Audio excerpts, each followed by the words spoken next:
because of you. There is St. Jude.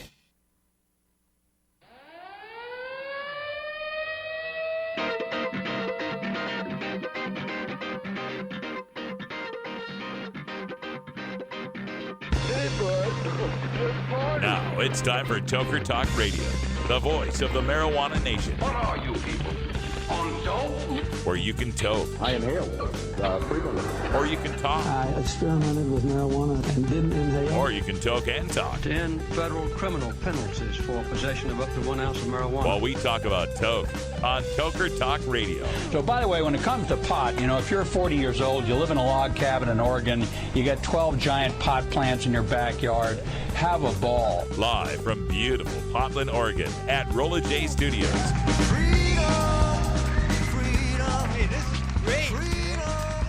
Just not cannabis. Plus your calls live at 971-533-7111. They're walking on their pants with their cap on backwards, listening to Enema Man and Snoopy Poop Dog. What's to keep somebody from getting all potted up on weed and then getting behind the wheel? Gateway theory doesn't work. It's a reality. Holland, is it real? Don't tease me. We're locking up people that take a couple of puffs of marijuana, and the next thing you know, they got 10 years. And now, here's your host, the guru of ganja graphics, the sultan of sativa statistics, and the worst nightmare of a reefer mad prohibitionist. A polite, perspicacious, productive pothead with a propensity for PowerPoint. Radical Russ Belville. Good day, tokers and tokettes. Welcome to Toker Talk Radio. Radical Russ hanging out here. The phone lines are open at 84-420 radio. That's 844-207-2346. Welcome to all our listeners on all the platforms out there and many more coming up. We are about to get ourselves set up for a live stream on iTunes. So those of you listening on podcast iTunes, you can get it live stream iTunes as well. That'll be pretty cool. And we've got a lot of listeners out there that listen on dial-up. And I wanted to let you know that you can listen on a low bandwidth stream that we now have available for you. It's at listen.djcmedia.com. listen.djcmedia.com/420 radio low, LOW. 420 RADIOLOW. So listen.djcmedia.com/420 radio low. And that'll give you the low 32K bandwidth. It's great for phones as well, so that you're not using up so much data. I'm also currently working on the new 420 radio app that will take advantage of that low bandwidth stream and be able to switch high or low depending on whether you want sound quality or you want low data. So great stuff coming up for 420 radio. Thanks for your support. Thanks for being a VIP of 420 radio. You can become a VIP by going to 420radio.org/donate. And thank you for all those donations because they really come in handy. This weekend, I will be in Virginia at the Virginia Normal Conference, the regional conference for the Mid-Atlantic states. Find out more at vanormal.org. So I'll be flying Friday. We won't have a live show on Friday. At the Virginia Normal Conference, I'll be giving my presentation on framing marijuana legalization, and I'll definitely be using those examples from Hillary Clinton and Bernie Sanders to make a couple of really good points. Also, I will be performing the 420 radio drug test, our little game show of marijuana reform trivia. So that'll be fun. We'll get all that recorded for you and get it put up at my SoundCloud page. All right. So coming up on this second hour, we are going to have an extended talk from Doug Fine, the organic cowboy himself, the solar-powered goat herder. He will be talking about industrial hemp and moving forward through the future and how we can have cannabis unity among all the disparate groups of medical marijuana, adult use cannabis, industrial hemp, spiritual ganja, for whatever reason you like to use it, how we can have unity. So stay tuned for that talk coming up after our 20 After safety meeting. Other stories going around because I got to be honest, folks, I'm getting tired of talking about Ohio. It's tough, man. it's stunning to me, still stunning, that we're going to have a vote on marijuana legalization, and a vote that in the polls right now is sitting at 56%. That's, to me, it's just really shocking that this isn't being promoted. I say this, the rant that I did is done out of love, because I love the marijuana reform organizations. I do. MPP, DPA, Normal, ASA, love them. Many of my friends work for these organizations. So I worry about the perception of these organizations. I worry how cannabis consumers out there are perceiving their actions, because in the case of, say, Drug Policy Alliance and Normal, you had the two of those organizations heavily promoting I-502. Now, I was for I-502, and I still think I-502 was a watershed moment and a very important vote for us to win. But from a cannabis consumer's perspective, it's a bit of a shit sandwich. Yeah, we got legal possession, but we didn't get home grow, and we added a per se DUID that guarantees any toker out there who tokes with any frequency cannot drive legally. Every time I'm driving in Washington State, my biggest fear is a fender bender or a traffic stop, because I'm never below 5 nanograms per milliliter. And I voted for I didn't vote for it because I didn't live in Washington, but I was supportive of 502 because I felt there was a greater good to be accomplished by being one of the first states to legalize than the bad of subjecting innocent cannabis consumers to DUIDs. I took a lot of heat for that. I'm still suffering the effects of that. I'm blacklisted in places because of that. So it's just weird to us at this side to see such overwhelming, over-the-top promotion and support for something that frankly fucked cannabis consumers at some level. And yet this silence and cold shoulder to a legalization that, from the consumer's perspective, far exceeds what Washington State gave us. Far exceeds it. All because the business model isn't right? Because some landowners are going to get rich? Because it's a cartel written into the Constitution?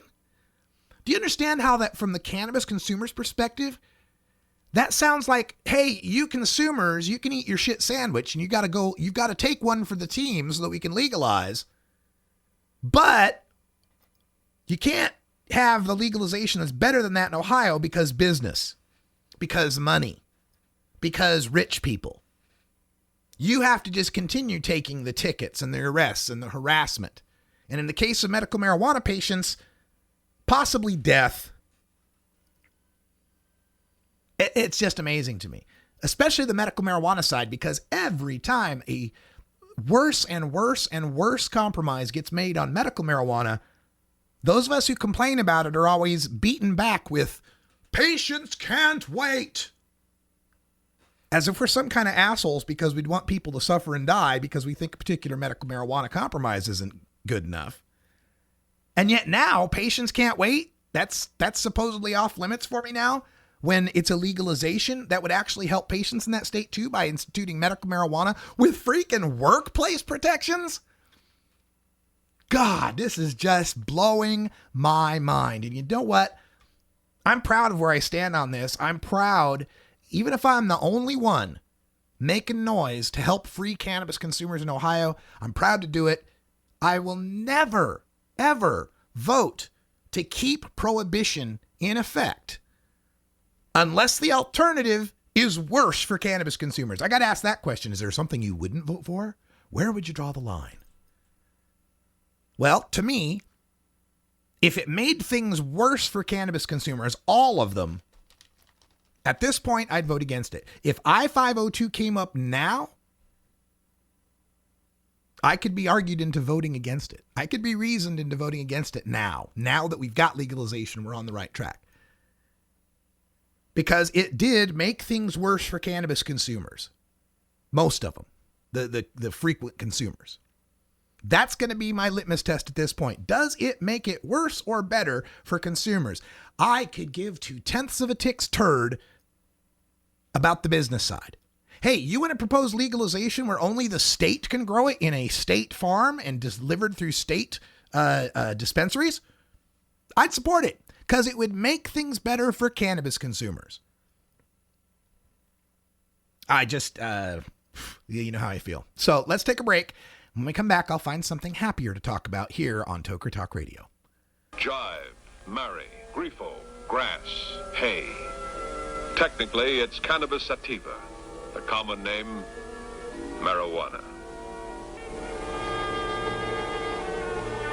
She has found a crutch to see her through her difficulties instead of facing up to them and coping with them. And in time, she may be ready to try something different, something better.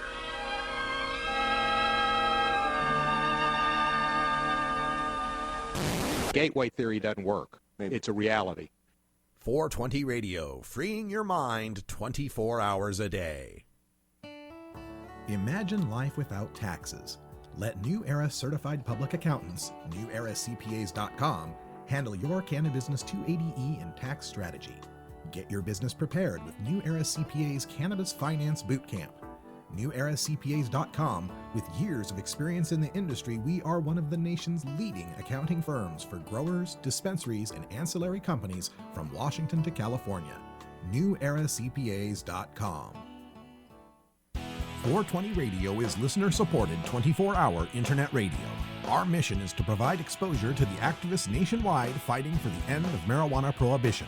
You can help sustain our mission with a one-time donation to 420 Radio at 420radio.org/donate. You can also become a monthly VIP member at 420radio.org/donate and get access to our members-only content. Your donation keeps our stream and podcasts free at 420radio.org/donate. Let's talk about the plan to legalize marijuana. The politicians are playing games by calling it a monopoly. They'll do anything to trick voters. It's not a monopoly.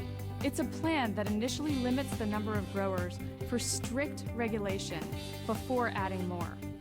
It provides medical marijuana for those in need. It creates jobs and generates tax revenue. If you think it's time to legalize marijuana, this is our chance. Vote no on 2 and yes on 3.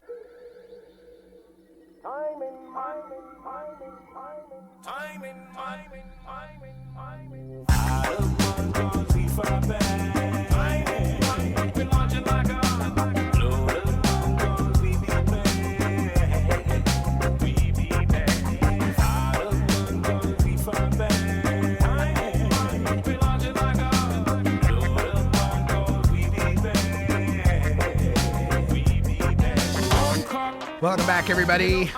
15 after the hour. Just a little time here to update you on sports. As you know, here at 420 Radio, big fans of mixed martial arts, in particular the UFC, Ultimate Fighting Championships. And of course, there was the big story of Nick Diaz being suspended, basically a lifetime suspension, because it's 5 years and careers are short in MMA. He's on the long side of the fighter's age, too. I think approaching his 30s. And Nick Diaz got suspended by the Nevada State Athletic Commission for his third failed marijuana test, 5 years suspension. The guy he was fighting against, Anderson Spider Silva, got caught with steroids in his system, got a 1-year suspension. Now, indeed, this was the third strike for Diaz, and I think it was a first strike for Silva. But observers all around the world following mixed martial arts spoke out about how ignorant and ridiculous it is to be suspending fighters for smoking pot. It's not going to give them any sort of advantage in the ring. Although I could probably make a case that in the octagon, if you were really high, it might make you more limber and less susceptible to pain. And so things like arm bars and, ankle locks and stuff might not hurt as much. Maybe you could make that case, but at the levels that they're testing at for metabolites, mind you, it's obvious these guys aren't high at the time, right? And nobody's even contending that that's the case, okay? So anyway, Nick Diaz gets suspended. The sport's #1 star, Rowdy Ronda Rousey, came out and said how ignorant it was, how stupid it was. And then footage came out of her on the Joe Rogan's podcast, where she was probably high. So this is starting to get some attention. And now one of the sport's biggest male stars, he's retired now, but is considering coming out of retirement. And folks, oh my God, Georges St-Pierre from the UFC is just a monster in the octagon, just an unstoppable fighter for the most part. I don't remember his exact record. I don't think he was undefeated, but a monster, like maybe 1 or 2 losses, right? So Georges St-Pierre has reacted to this, saying, quote, "Personally, 5 years, I find that is too much, especially when one thinks Anderson Silva and other guys who doped received a small suspension compared to his." End quote. St. Pierre believes the commission wanted to make an example out of Nick Diaz, saying, quote, "I think they wanted to use him to pass a message because he is a colorful character who speaks a lot, that makes a lot of noise. It wanted to set an example, as was done in Olympic sports with Marion Jones, for example. Unfortunately, it fell on him, but I believe that everyone is entitled to a second chance." End quote. He also continued, quote, "It is a drug, yes, but I believe that there should be different penalties for certain products that competitors use. Marijuana can help a person who suffers from anxiety, but it can't make you physically stronger or more powerful or more efficient. I do not believe that it should be judged in a severe way." End quote. Now, Nick Diaz fought Georges St-Pierre at UFC 154 in March of 2013. St-Pierre won a unanimous decision. And St. Pierre says he likes Diaz and hopes that he can return to fighting, saying, quote, "There's a need of guys like him in the sport, and I hope that he will come back soon. If I can help him one way or another without embarrassing myself, it'll make me happy to do so. It's someone I like and wish him the best of luck." End quote.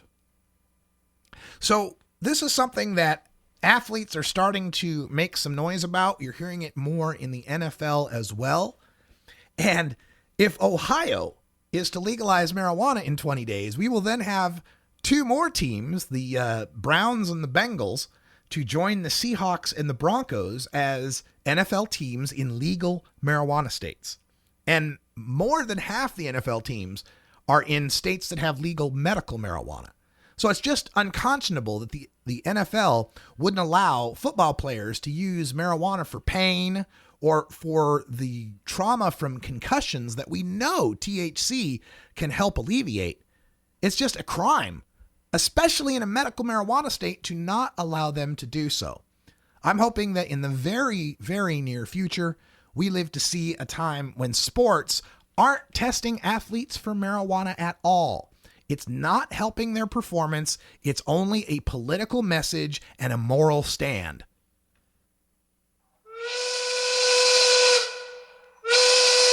I can't do reefer comedy. I'm drunk. 2 different animals. All right, folks, that whistle means that it's time for our 420 safety meeting. We, of course, always want to be safe. We encourage safety in all its forms.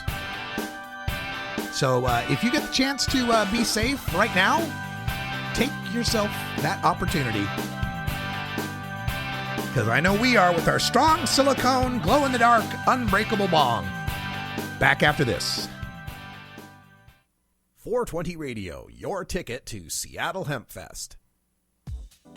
The Russ Belville Show is proudly sponsored by the Marijuana Business Association. The MJBA, called by NBC News the Cannabis Chamber of Commerce, is the fastest growing business association in the fastest growing industry in America. I've been working with the MJBA for years, and I personally invite you to join the MJBA. MJBA also publishes the popular MJ Headline News on Facebook and the MJNewsNetwork.com and Marijuana Channel 1 on YouTube. Visit mjba.net for more details. The Fingerboard Extension has fretted instruments to enhance your creativity. It has new and used guitars and banjos from beginning to high class. The Fingerboard Extension has National Resophonic, Husson Dalton, Larrabee, Heritage and Recording King guitars, and Mike Ramsey, Wildwood, Gold Tone, and Recording King banjos. The Fingerboard Extension also has drum stuff, used gear, and parts. Stop by the Fingerboard Extension, downtown Corvallis, Oregon at 120 Northwest 2nd, or check out the inventory on the web at fingerboardextension.com and reverb.com.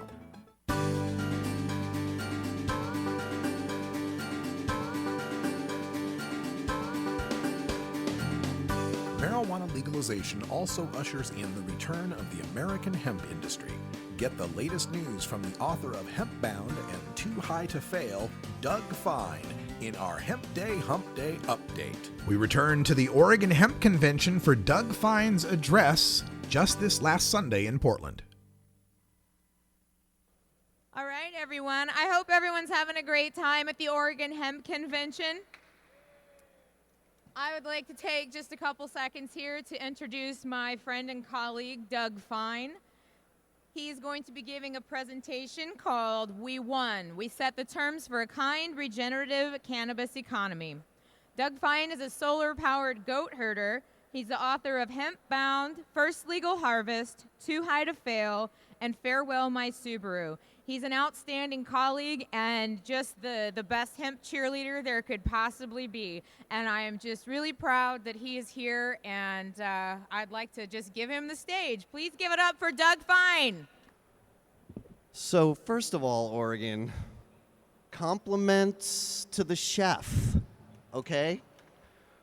I travel around this world, and immediately farmers, I guess what I'm saying is I have a good job. Farmers say, try my best stuff. And it's a bit redundant to say that what you people in this gentle state cultivate, especially under God's sun, is top shelf and among the best in the world. And that's the theme of what we're going to be talking about here today, because some branding's going to happen very soon. And the Oregon brand is regenerative, sustainable agriculture. We're going to talk about the mode to get there today, partly through a concept of agriculture that I shorthand as tri-cropping, and we'll get into that. Next slide, please. Almost everybody here will know all of this already, but just for a little bit of background, it's always good not to make assumptions. This year was the second year that U.S. farmers were able to grow, theoretically under federal and state, completely legal. It's a research provision under the big Farm Bill of 2014, and we're seeing, next slide please, we're seeing exponential growth. So Kentucky went from half a dozen projects last year to something like 120 permitted this year, and the amount of acreage was unbelievable. We'll see slides from a 70-acre harvest in a little while. Oops, can we go back? Back. Oh yeah, there we go, sorry, I went back. So let's talk a little bit about the 2015 harvest, which I'm fresh back from. Let's go to the next slide, please. The first thing I want you guys to see in this slide is the joy. This is, I referred to this one a little bit earlier today. This is the moment of first pressing of the first Vermont-grown hemp oil. Fourth generation Vermont farmer there, John Williamson on the left. And all he wants to do is create a craft oil market and business from Vermont farmers, hemp and other seed oils. And he's got an organic mindset, and he's not taking no for an answer. Next slide. It's hard to see this one on the contrast, but that gas mask I'm wearing is to go into a tobacco barn in a dry county, Western Kentucky, Christian County last week, where specialty tobacco farmers who grow smokeless tobacco have to keep their fires going in their fire barn for weeks. And they asked me if I wanted to go into the fire barn. I said, of course. So they gave me this gas mask, and it was really cool to see the tobacco, 10 acres of tobacco leaves in there, and they're dedicated hempsters. They're dedicated Baptists, and it's a dry county, and they're all about hemp. Next slide, please. Kentucky's Agriculture Commissioner James Comer, in an interview last week, I asked him if he thought that hemp would be a major crop in the repository for Kentucky's farmers in the next 5 years, and he said, up there or above everything else, the corn, the tobacco, everything. No question about it. That's it. Next slide, please. So this is where we get into the Oregon brand, okay? Now, here's the reality. Everybody here is focused on their now. It's a exciting time, and it's a scary time. I get approached by cannabis farmers a lot in places like Oregon and Northern California, and they're not uniformly ecstatic about legalization. Some of them are quite worried. A few have broken into tears while telling me their stories of trying to support their family and put their kids through college, and what about if the prices go down and all that business. And it's a harsh reality, and as a journalist, it's a beautiful reality too for those who can adapt, but it's a harsh reality for those who can't, and my job as a journalist is to tell the truth. And the truth as I see it economically is after federal legalization, in your corner store, it might not be Philip Morris that's putting the ganja or the hemp products in the convenience store or in the Walmarts or the box stores, but it will be some sort of outside force like that. The only hope for an Oregonian farmer is to cultivate what Michael Pollan calls supermarket pastoral.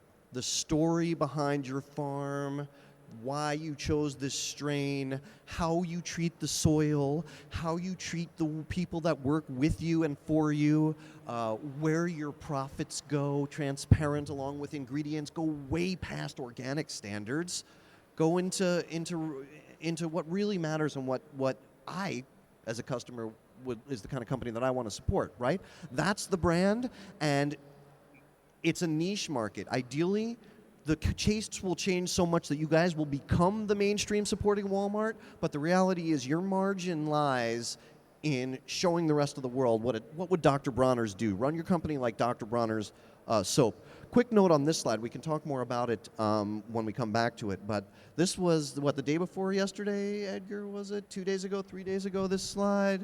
Is that right, Eric? 2 days ago? Let's play a game. Show of hands. How many people think the plant on the left, as you're facing it, is hemp? Show of hands if you think the plant on the left is hemp. 2, okay. And how many people think the plant on the right is hemp? Plant on the right is hemp? I can't vote for both. Oh, yeah, I guess you can. You can vote for both. Okay. And, okay, so I forgot what I've asked, but the plant on the left is psychoactive cannabis, and the plant on the right is what we today call hemp. So here's one of my major themes, people, for a coherent Oregonian message, and that is, let's get past the THC madness. We have to make an activist movement to nationwide, worldwide. Tasmania is ahead of us. Tasmania's hemp is allowed to have 1% THC. The plant wants it. Does everybody know what I'm talking about? Does anyone have questions about this? The point is we're not going to be delineating between industrial hemp and psychoactive cannabis. We already know. There are people in this room, there are people I'm winking at right now, who are proving that herd from cannabis has fantastic qualities for construction and others, and we all know dang well that a seed oil crop with 4 or 5% THC, like it had in the Garden of Eden, like it had in Thomas Jefferson's crop, is going to produce more nutritive oil and stronger and better fiber. So that's something that we need to focus on. Next slide, please. The Vermonters, they, bless them, they planted from bird seed last year. They had 3% germination, I think, and this year they planted from that 10 times as many acres and got 90% germination. Next slide, please. You can't really see in the contrast, but they're harvesting. There was a rainstorm coming in, and my friends Ken and Robin in Vermont were up all night harvesting that hemp crop. Next slide, please. This was earlier in that day where they were teaching me hand threshing. Every seed is so precious to them. They do not sacrifice a single seed. They need them to replant. This is Minutemen stuff. These were the people who beat the British. Next slide. They're also beekeepers, and I've been wanting to beekeep, and so it's like we all know, starting with cannabis reemerging, we're all getting what we wish for, right? You just ask and the universe gives, and then just be kind to someone else. So I asked for a lesson in beekeeping, and they gave it to me. It was fun. I didn't get stung. I feel more confident about it. We didn't get a still shot of this. In a grain silo in Kentucky, it was the site that it was like a fantasy. It was literally a fantasy realized. I climbed into a really big silo that was half filled with, I can't remember how many thousands of pounds of hemp seed, and swam around in it and scooped it. It was very cushy. It was a nice mattress. It was true. It was like platonic love for the plant. Amy was there. She was like, "When's my turn?" Next slide, please. This is photo got cut off a little bit. This is feeding the hemp oil press in Vermont. They're really there's more than one oil processor ready to go for hemp in Vermont. We all know processing is an issue we have to deal with here with hemp. Next slide, please. So Mike Lewis saved my life in the Merchant Marine about 60 years ago, and ever since then, I can't say no to him. Thankfully, all of his ideas are really good. A week or two before this photo was taken, which is, by the way, us making tea from the hemp that we harvested on his field at St. Catherine's College in Kentucky. Windleberry's papers are there. That's his home. There's a whole cool backstory about that story, but Mike is a disciple of Wendellberry, and so about a week or two before we start texting about starting some sort of something edible from the crop, what should we do? Something edible. We're talking roots. My sweetheart is really into creating healthy tinctures and stuff for our family, so we avoid orange bottles. And I texted Andrew, the third fellow in this picture, who's also here today. I texted him pictures from my phone with ancient recipes for how to render roots. And anyway, we decided to do this tea. It was really good. It was leaves and flowers brewed for a few minutes, orange zest and ginger. And I don't know. It made the moon seem red that night. It was incredible. It was the harvest moon. Okay, next slide, please.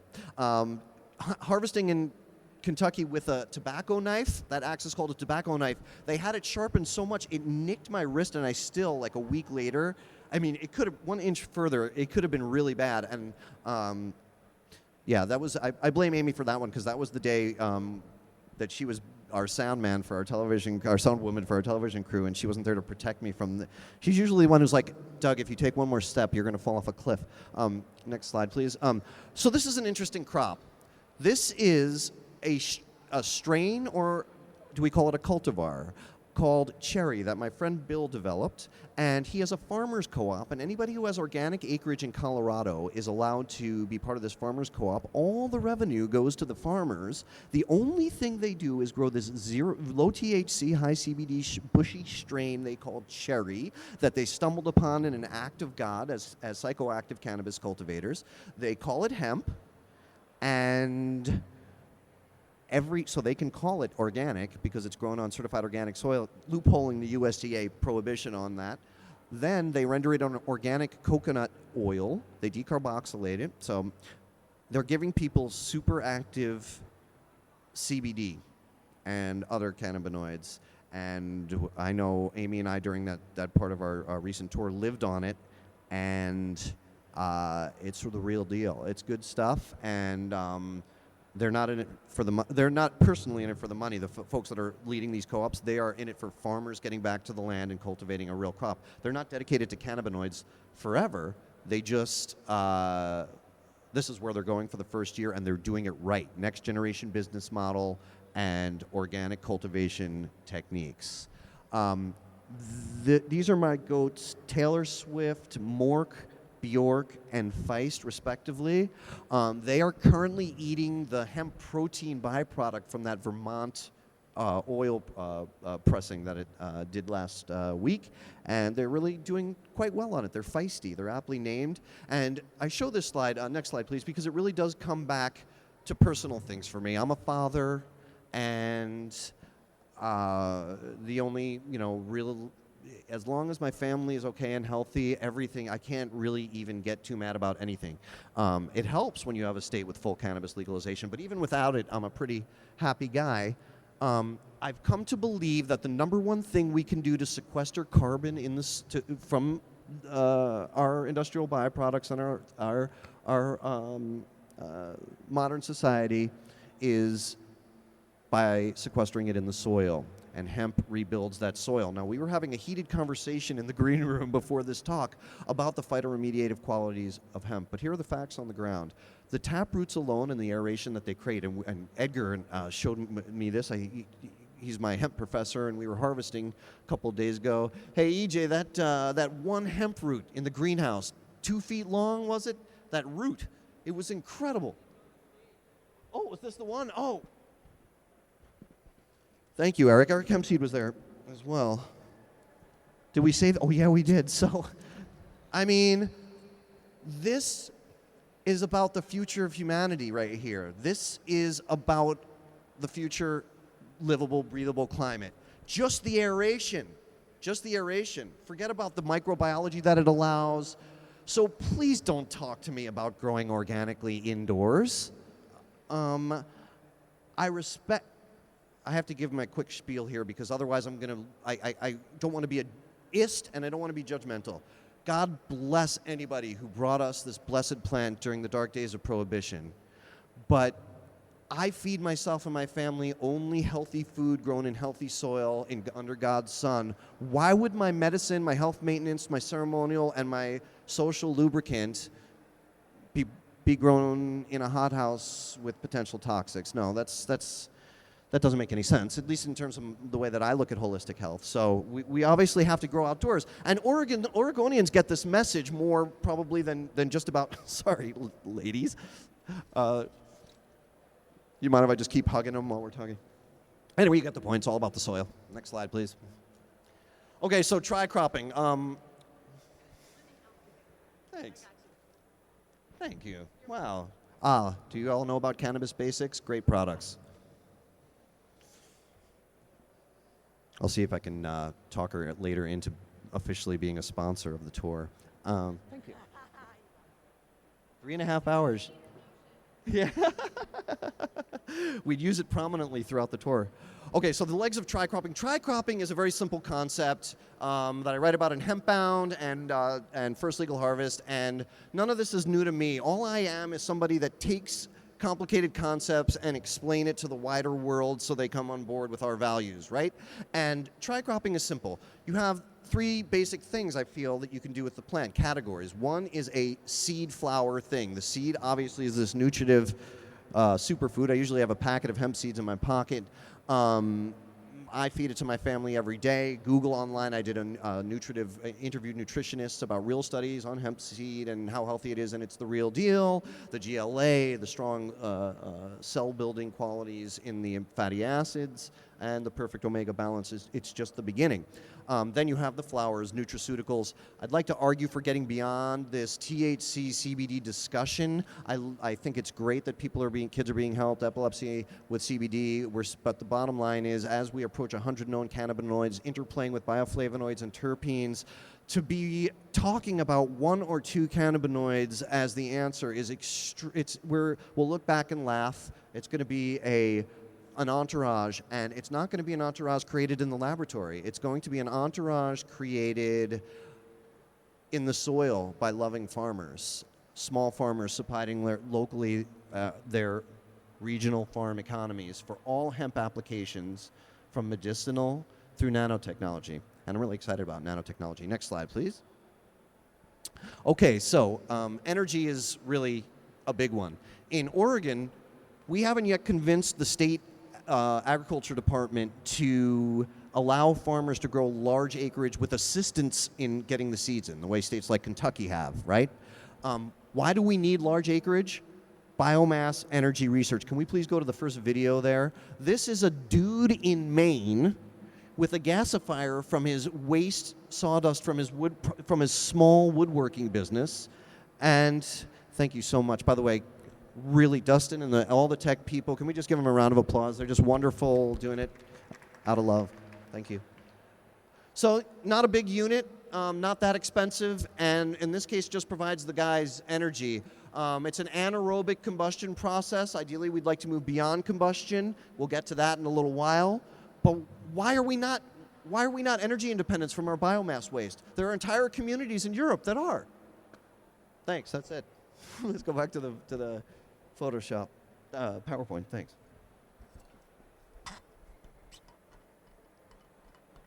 Okay, so whenever you're ready, next slide.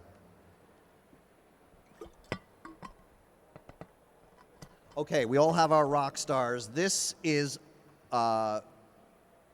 Ji Lee, who was part of David Mitlin's team in discovering last year that hemp fibers, when reduced to 1 carbon-thick sheets, known as graphene, outperform the known and pretty toxic to produce best supercapacitors, next-generation batteries, outperforms them slightly at 1/1000th of the cost. That's today's currency cost, not tomorrow's children's cost even factored in. Another change we need to make to our economy, right? Anyway, I met this guy, and he was like, couldn't believe that he had such a big fan. I was like, Mr. G, can I get a picture with you?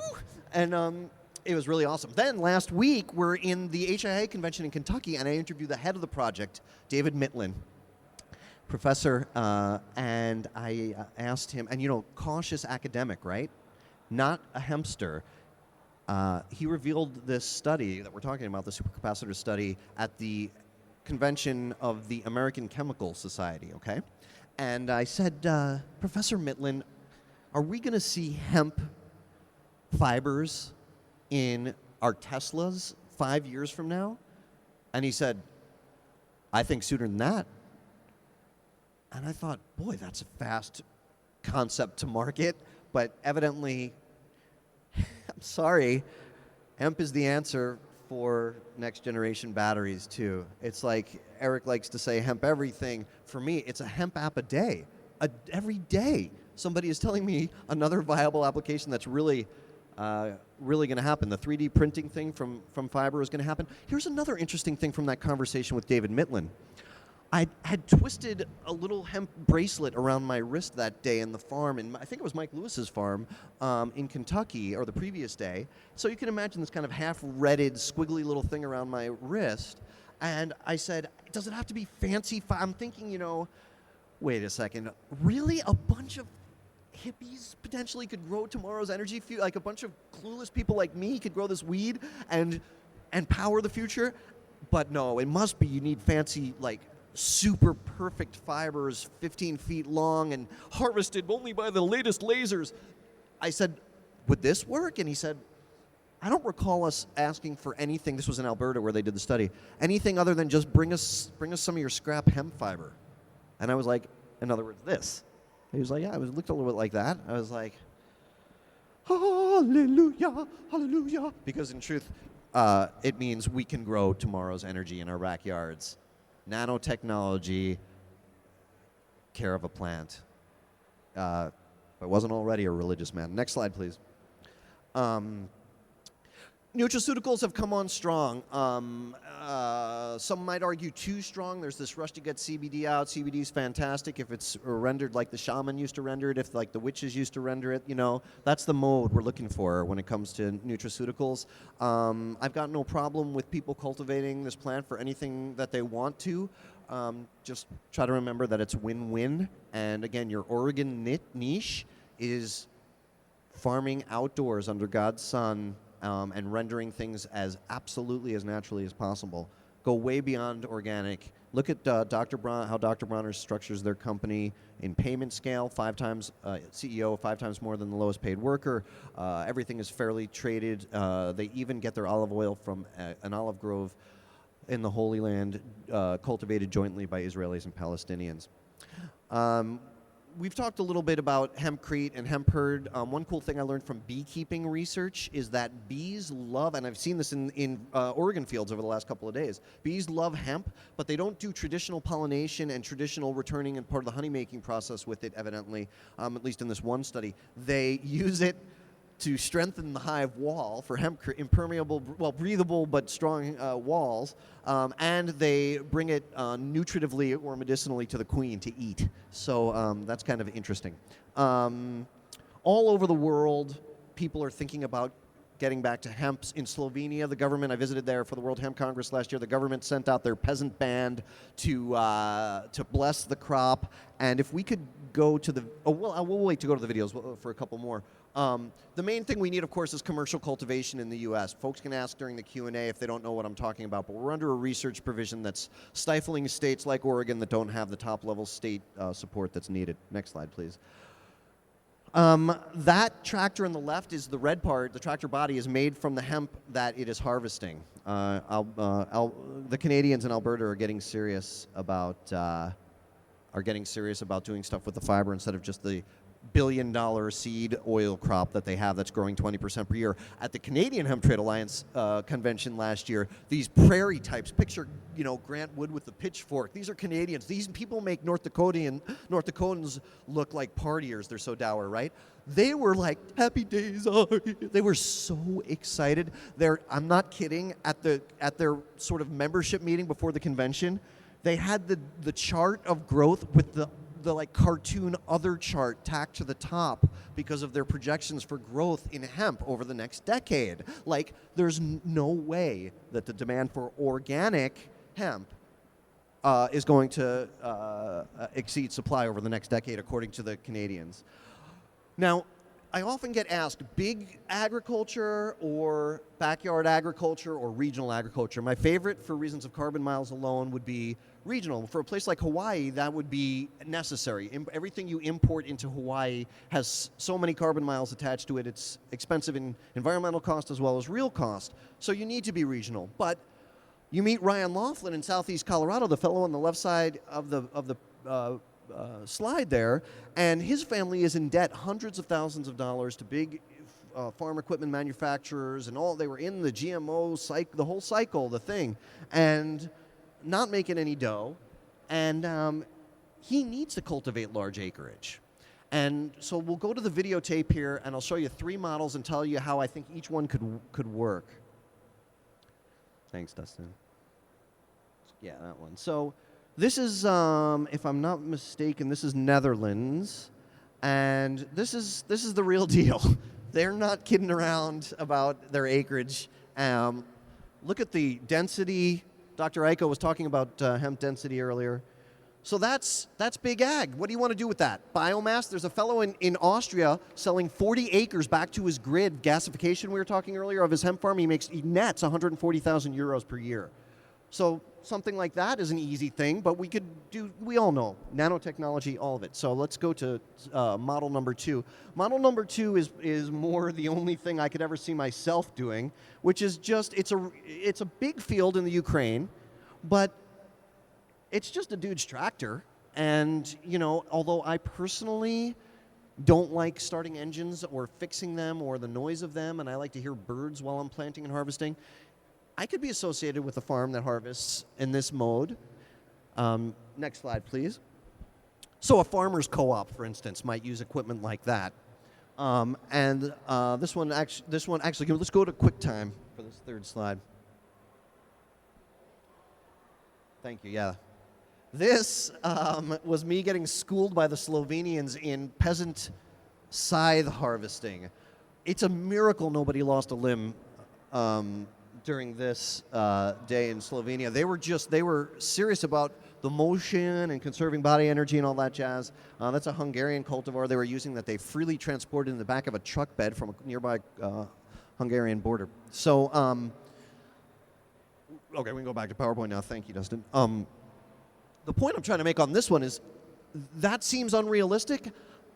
Dr. Bronner's soap, Mike and I were talking about this last night, 1% of their soap is hemp.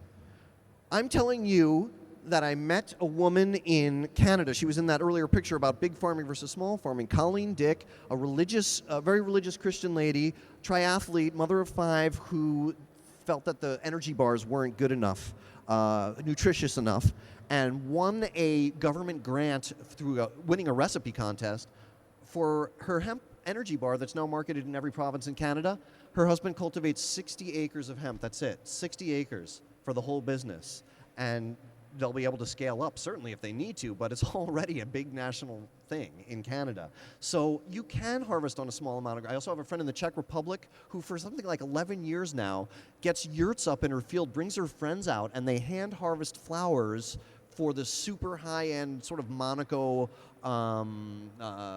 French Riviera beauty market. It's just a super prestige, growing with these organic standards, hand-harvested as part of the brand. Keep this in mind, folks, as you're thinking about your product. And, of course, in practical terms, this will work great in Hawaii.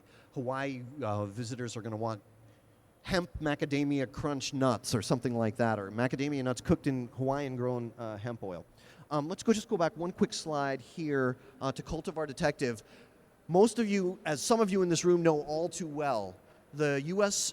Hemp germplasm was lost tragically after Prohibition, but we're going to make lemonade out of lemons, and it's already happening. We can talk more about it in detail, but I am fascinating in watching the clever way that American farmers are bringing seed stock back. So just to list a couple of the models in the 26 states that I'm aware of and folks that I'm friends with are doing, I told you the Vermonters bird seeded it up from 3% cultivation to 80% cultivation. As Jerry alluded to earlier, many Oregonian farmers had to do their heirloom. They just got here. And in Kentucky, the DEA is absolutely happy, not just to stamp, but in the case of one project I was affiliated with, amend within 72 hours a cultivar choice on a DEA permit for an application in Kentucky. It's over. If you were accepted by the Department of Agriculture for a hemp project in Kentucky, you can order 50,000 pounds of seed per acre with the federal stamp of approval, as well as the state stamp of approval. I promised my family I was only going to cultivate cannabis when there's federal and state legalization, and that's what we need in Oregon. That's what we need in Oregon. Now, but there's another side to this, though. If you're going to play that game, there's a tug of war going on about what you can do with the seeds. And as always, I think anyone who knows me would agree. I represent the reasonable middle ground. And the reasonable middle ground is between right to grow, like, excuse me? What company are you telling me, an American farmer, I can't save seeds? Are you kidding me?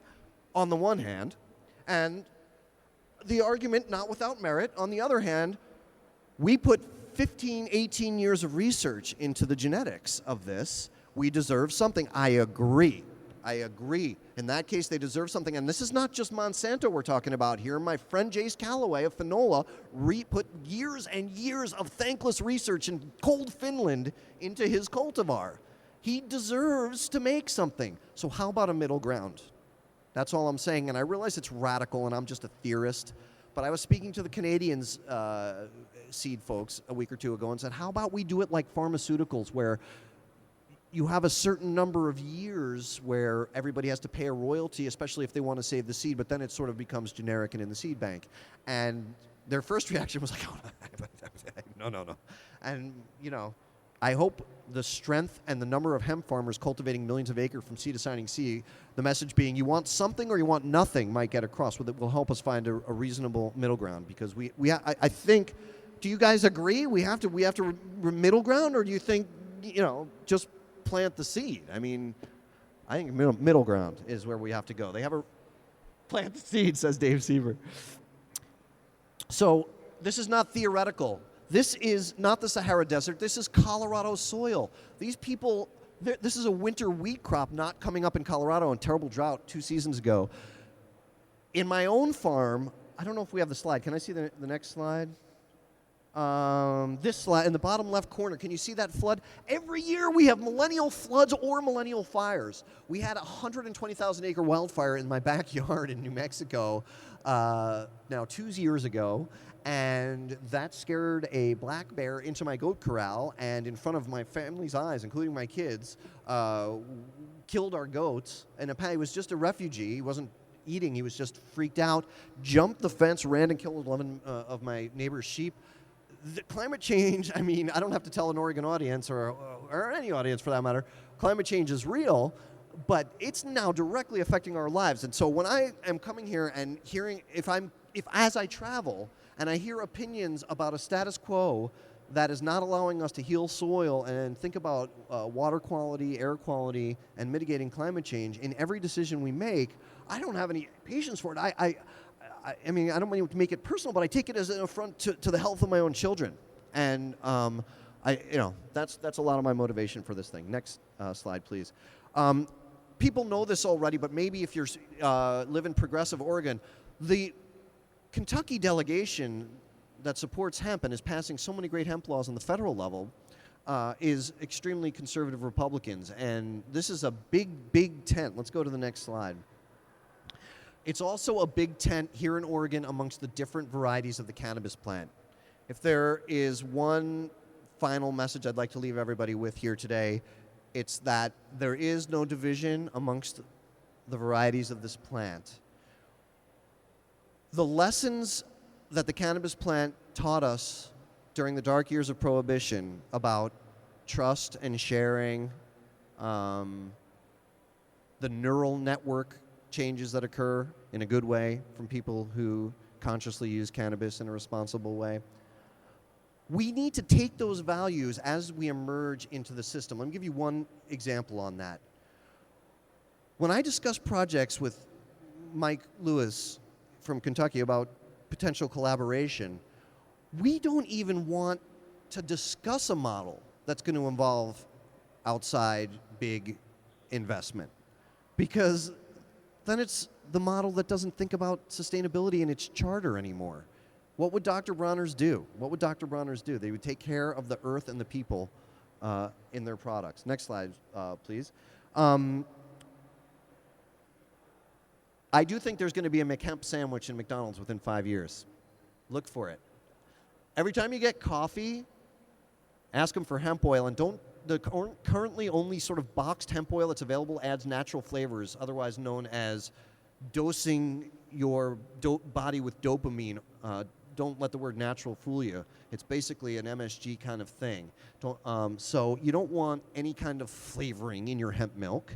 But what you should ask your barista is to have whole hemp seeds, American-grown, Oregon-grown hemp seeds, and just churn them up in the blender with with a few few spices, and then you've got cardamom or something, and then you've got a delicious coffee milk.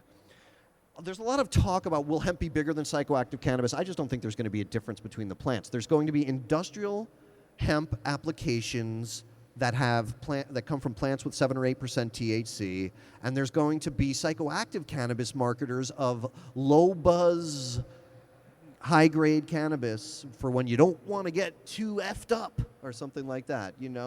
Mild buzz by Menon, kind of thing. And there's going to be no more division between the types of plants. So I don't even like to answer that question anymore. There's no question to me it's $1 trillion economy for the U.S.